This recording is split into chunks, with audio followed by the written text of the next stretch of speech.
Love జిహాద్, love జిహాదీలు, ఇదంతా bogus. కేవలం rightist media కుట్ర, రైటిస్ట్ గ్రూపులైన భారతీయ జనతా పార్టీ, కాషాయ ఈ కదంబాలు ఇవన్నీ చేసిన ఒక సృష్టించిన ఒక విశ్వామిత్ర సృష్టి అని చెప్పేసి లెఫ్టిస్ట్, ప్రోగ్రెసివ్, లిబరల్ థాట్ తోటి ప్రపంచ మానవాళిని సర్వదా కాపాడుతున్న శాంతి కాముకులు చెప్పే మాట ఏంటంటే లవ్ జిహాద్ అనే మాట లేదు, లవ్ జిహాదీలు లేరు. ఈ కనిపిస్తున్న వీడే లవ్ జిహాదీ. వాడు ఈమెను ట్రాప్ చేసి ఇవన్నీ ఏఐ బేస్డ్ పిక్చర్స్, ఇమేజెస్, వాస్తవమైన ఫోటోలు, ఇమేజెస్ వాడకూడదు కాబట్టి ఆ ఇమాజినరీ ఫొటోస్ ఇక్కడ చూపిస్తున్నాం. ఇతని పేరు ఒమర్ రషీద్. ది వైర్ అనే ఒక ప్రముఖ వెబ్సైట్కి అతను రెగ్యులర్ కాలమిస్ట్, జర్నలిస్ట్. ఇంతకుముందు 2-3 చోట్ల హిందూలో సీనియర్ అసిస్టెంట్ ఎడిటర్గా చేశాడు, అవుట్లుక్ ఇండియాలో అసోసియేట్ ఎడిటర్గా చేశాడు. అదంతా ఆయన ప్రొఫైల్లో ఉంటుంది మనం చెక్ చేస్తే. ఈయన ఢిల్లీ సర్కిల్స్లో most liberal, progressive, leftist, democratic ఐడియాలజీని ప్రాపగేట్ చేసే హుందా అయిన జర్నలిస్ట్, వృద్ధ జర్నలిస్ట్ అనమాట. వీరి యొక్క ఆధునిక భావజాలం అండ్ అలాగే ఏంటంటే పాజిటివ్గా ఆలోచన చేయటం అనేది చాలామంది వీరి పట్ల ఆకర్షితులు. వీరు అనే మాట నేను పదే పదే వాడుతున్నాను. వీరి పట్ల ఆకర్షితులు అవటానికి కారణం అనమాట. అలాగే ఈమె కూడా ఆకర్షితురాలైంది. ఆయన ఏజ్ ఓల్డ్ జర్నలిస్ట్. బట్ ఈ ఆకర్షితురాలైన సమయంలో ఏంటంటే ఆ లోధి గార్డెన్స్లో మనం అలా సరదాగా నడుచుకుంటూ మాట్లాడుకుందాం, మన ప్రోగ్రెసివ్ థాట్స్ షేర్ చేసుకుందాం, మన డెమోక్రటిక్ అప్రోచ్ని ప్రపంచానికి పరిచయం చేద్దాం, మన లిబరల్ థాట్ ప్రాసెస్ని చాలా విస్తరింపజేద్దాం, ఇలాంటి సాంబ్రాణి మాటలు చాలని చెప్పి ఈమెను లోబరుచుకున్నాడు. ఈమె తన ఇన్స్టాగ్రామ్ పోస్ట్లో పెట్టింది తనని ఎలా టార్చర్ చేశాడు డ్యూరింగ్ అతనితో కలిసి ఉన్న సమయంలో. దాన్ని సహజీవనం అంటారో మరొకటి అంటారో, దాన్ని అతను ట్రాప్ చేయటం అంటారు. ఎందుకంటే అతనికి చాలామందితోటి సంబంధాలు, వివాహేతర సంబంధం అనేవాటి కూడా వాడకూడదు ఇక్కడ. ఎందుకంటే అలాంటి దాన్ని వాళ్ళు లిబరల్స్ కదా, వాళ్ళు అంగీకరించరు. వివాహము, మళ్ళీ వివాహంతో పాటు కూడిన సంబంధము, వివాహేతర సంబంధం, చాలామందితో సంబంధాలు ఉన్నాయి. ఇలాగే లోధి గార్డెన్స్లో వాళ్ళందరినీ నడిపిస్తూ లిబరల్ థాట్ని ప్రమోట్ చేస్తూ డెమోక్రటిక్ ప్రాసెస్ని ఇంకా ఎంత అద్భుతంగా ప్రపంచంలో తీసుకెళ్లాలో చెప్తూ ప్రవచిస్తూ, అండ్ అలాగే ఇంకా లెఫ్టిస్ట్ ఐడియాలజీ వల్ల ప్రపంచానికి జరిగే ఒక గొప్ప మేలు ఎలా ఉంటుందో చైనా కథలు చెప్తూ ఇలాంటి చెప్తాడు. బోల్డెన్ చైనా కథలు చెప్తూ లా అండ్ ఆర్డర్ ఎలా ఉండాలి, అసలు చట్టం ఎలా పనిచేయాలి, లా అండ్ ఆర్డర్ని రక్షించాలంటే ఏం మార్పులు చేయాలి, అంటే కంటిన్యూస్గా 24/7 అతనికి అదే ఆలోచన. భారతదేశంలో లా అండ్ ఆర్డర్ని ప్రొటెక్ట్ చేయాలి. ఇంకా ఏంటి, జస్టిస్, న్యాయం గురించి కూడా మాట్లాడేవాడు. అలాగే కాస్ట్ అండ్ ఐడెంటిటీ, ఈ సిఏఏకి, సిటిజన్స్ అమెండ్మెంట్ యాక్ట్కి ఇతను వ్యతిరేకం. అలాగే యూనిఫామ్ సివిల్ కోడ్, యూసీసీ, దానికి వ్యతిరేకం. దాని మీద మాట్లాడతాడు. పొలిటికల్ జర్నలిస్ట్, టైటిల్ వచ్చి పొలిటికల్ జర్నలిస్ట్. ఈ ఒమర్ రషీద్ ఇంతకీ ఈయన చేసింది ఏంటంటే చాలా దుర్మార్గమైన కృత్యం. ఈమె చేత బలవంతంగా బీఫ్ తినిపించేవాడట, నోట్లో కుక్కేవాడట. అదంతా షీరోట్ కుక్కేవాడు. ది వైర్ సంగతి మనకు తెలుసు, అది లెఫ్టిస్ట్ ఐడియాలజీ ఉన్నవారు నడిపే ఒక సంస్థ. సో న్యాచురల్గా లెఫ్టిస్ట్ ఐడియాలజీకి ఇంక్లైన్ అయ్యే, ఇస్లామిక్ ఉగ్రవాదానికి సహకరిస్తూ పనిచేసే ఒమర్ రషీద్ లాంటి వాళ్ళు కూడా ఆ లెఫ్టిస్ట్ ఐడియాలజీ జోనర్లోకి వచ్చేస్తారు. వాళ్ళకి అదొక ప్రొటెక్షన్, ఒక షీల్డ్. అది లెఫ్టిస్ట్ ఐడియాలజీ అనే ఒక ముసుగిట వేసుకుంటారు. దాని వెనకాల చేసేది ఇస్లామిక్ టెర్రరిజం దానికి అనుబంధంగా పనిచేసే ఉగ్రవాద సంస్థలకి సహకరిస్తూ పనిచేయటం. మరి వాళ్ళకి ఏదో ఒక కవచం ఉండాలి కదా, అంటే మనకి ఫ్రంట్ ఫేస్ ఒకటి ఉండాలి. కాబట్టి దానికోసం ఒక షీల్డ్ ఎంచుకున్నారు. ది వైర్ అనే ఒక ప్లాట్ఫామ్ని షీల్డ్గా ఎంచుకొని అక్కడ తన అద్భుతమైన రచన శైలి అయింది. ఏ మాట కామాట చెప్పాలి, ఒమర్ రషీద్ చాలా అద్భుతమైన కథనాలు అందించారు. బట్ ఒమర్ రషీద్ బాహ్యంగా మనం చూసేది అది, లోపల అంతర్గతంగా ఒమర్ రషీద్ ఎలా ఉంటాడంటే మనకన్నా బాగా చెప్పగలరు, చాలా బాగా చెప్పగలరు. అసలు ఆమె రాసిన పెట్టిన ఇన్స్టాలో పోస్ట్ చేసిన విషయం చదువుతుంటేనే కళ్ళమ్మ నీళ్ళు తిరుగుతాయి. అటు చెప్పింది. టార్చర్ మామూలుగా కాదు.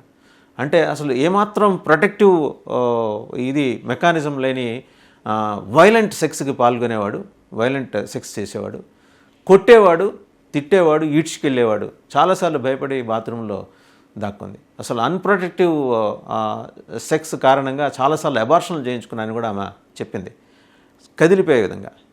ఆమె మొత్తానికి ఏంటంటే తన పేరు వెల్లడించకపోయినా జరిగిన విషయాలని ఉమర్ రషీద్ అనేవాడిని ఒక చూసారు, ఆ ఫేస్ చూస్తేనే మీకు ఆ ఏఏ జనరేటెడ్ ఫేస్ కూడా ఒక టెర్రరిస్ట్ అనగానే ఇలాగే క్రియేట్ చేసి ఏఏ చూపిస్తుంది. ఏఐ కూడా అర్థమైపోయింది, ఆర్టిఫిషియల్ ఇంటెలిజెన్స్ కూడా ఇలాగే ఉంటారు టెర్రరిస్టులు అని చూపించింది. బీఫ్ తినిపించడం, ఈమె హిందూ యువతే, ఎలాగో పాపం మోసపోయింది, ప్రలోభానికి గురైంది, లేకపోతే ట్రాప్ అయింది అనుకోవచ్చు. ఈలాగా ట్రాప్ అయిన వాళ్ళు పదుల సంఖ్యలో ఉన్నారు ఆమె వర్షంలో. సరే, ఇతనికి ఏంటంటే నిరంతరం ఒక సెక్స్ మ్యానియాక్ లాగా ఇంకా అదే, ఇంకా వేరే ఏం లేదు. చాలా వైలెంట్గా ఆమెని చాలా హింసాత్మకంగా ఆమె మీద దాడి చేయటం, కొట్టడం, జుట్టు పట్టుకొని లాక్కెళ్ళటం, ఎప్పుడు కావాలంటే అప్పుడు రేప్ చేయటం, చాలా సఫర్ అయింది ఆవిడ.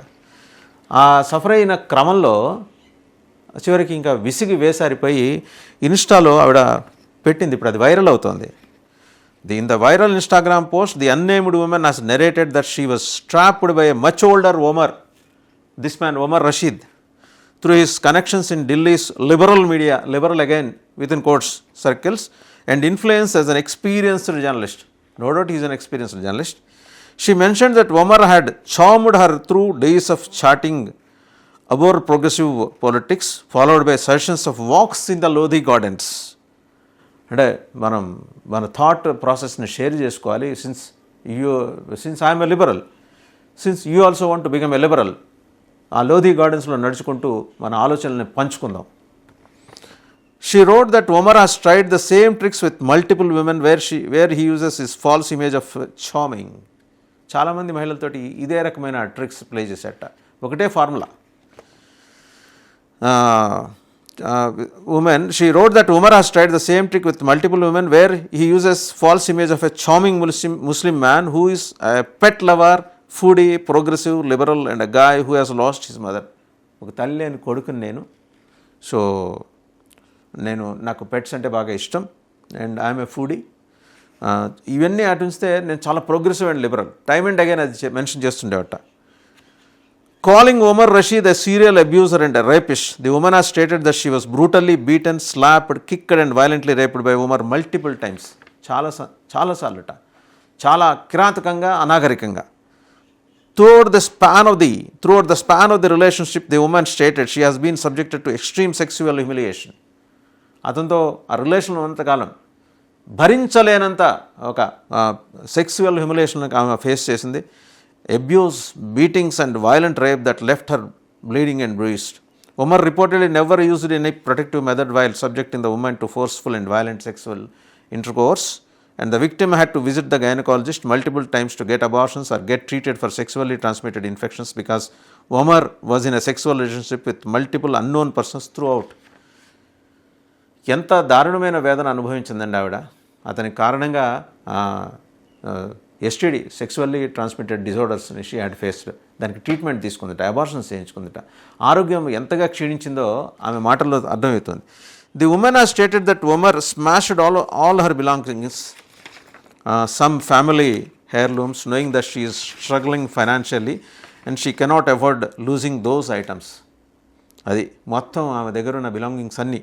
He reportedly used her to extreme humiliation, making her beg at his feet while he described imaginary sexual abuse of her mother before her. ఇంతకన్నా చండాలం ఏమన్నా ఉంటుందండి.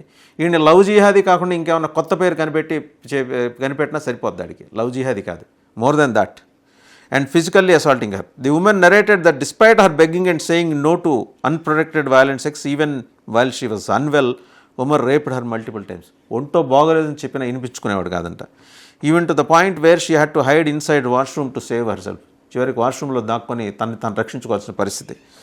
The woman has added that Omar Rashid had forced her to eat beef multiple times. Beef తినమనేవాట, కుక్కేవాట, asserting his Kashmiri Muslim identity and highlighting her non-Muslim status. నువ్వు non ముస్లింవి, ఖచ్చితంగా నేను కాశ్మీరీ ముస్లింని, మా సంప్రదాయం ఇది, నువ్వు చచ్చినట్టు తిని తీరాల్సిందే. Despite she hating the beef and puking it out every time he forced fed her. ఒకవేళ ఆవిడ నోట్లో కుక్కింది కక్కేసినా సరే బలవంతంగా కుక్కేవాట.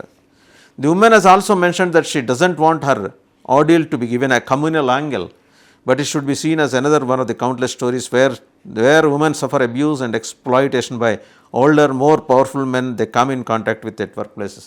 దీనికి ఆమె ఏమి కమ్యూనల్ యాంగిల్ ఇవ్వదలుచుకోవాలా. But the way he behaved and the way he has manifested himself, తను తాను చాలాసార్లు ప్రకటించుకున్నట్టుగా అనివార్యంగా దీనికి ఒక కమ్యూనల్ యాంగిల్ ఇవ్వాల్సి వస్తుంది.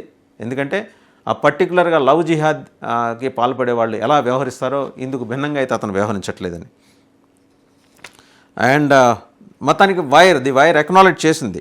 ఏమని ఆ ఉమెన్, ఆవిడ అన్నోన్ ఉమెన్, ఆవిడ ఇన్స్టాలో పోస్ట్ చేసిన తర్వాత, leftist propaganda website the wire has acknowledged the serious allegations against the journalist, adding that they are conducting an enquiry into the matter. మేము ఎంక్వైరీ చేస్తాం ఖచ్చితంగానే. థ్యాంక్ గాడ్ వాళ్ళు leftist, progressive, liberal ideology ఉన్న the wire యాజమాన్యం స్పందించింది. సంపాదక వర్గం కూడా మేము ఖచ్చితంగా విచారణ జరిపిస్తామని, వెంబడే తక్షణం విచారణ జరిపిస్తామని. The wire has taken serious note of the grave allegations against mister Umar Rashid, who has been contributing to the Wire as an independent journalist for the past couple of years. 2 ఏళ్ళుగా మాకు రాస్తున్నాడినా ఇండిపెండెంట్ జర్నలిస్ట్గా. ఖచ్చితంగా మేము దీనికి సంబంధించి చర్యలు తీసుకుంటాం.